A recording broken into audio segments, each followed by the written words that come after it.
to'ygizing dedilar. Payg'ambar sollallohu alayhi xurmolardan olib yer ekanlar. Shu xurmolarni borib ishlab qiynalib men uchun olib keldingmi dedilar payg'ambar sollallohu alayhi vasallam. Ha, ey Allohning rasuli, nima uchun bu ishni qilding? Sizni yaxshi ko'rganligim sababli dedilar. Payg'ambar alayhisalom xurmoni yerkanlar, ha, meni yaxshi ko'rasanmi? Nihoyatda yaxshi ko'raman ya Rasululloh. Agar dedilar payg'ambar alayhisalom, meni yaxshi ko'radigan bo'lsang, qiyinchiliklarga, mashaqqatlarga, faqirlikka, musibatlarga tayyor turgin. Chunki meni yaxshi ko'radigan bandalarga Alloh ko'p sinovlarni beradi. Meni yaxshi ko'rgan bandalarga Alloh shunaqangi faqirona, haqirona, oddiy sodda hayotni beradi. Boshiga musibatlar tushadi.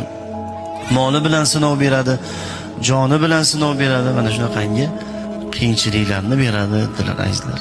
Shuning uchun bir inson masalan musibatlar to'xtamayapti bir insonning boshiga. Qaysi ishni boshlasa yurmayapti. Qorni och qolyapti kerak bo'lsa.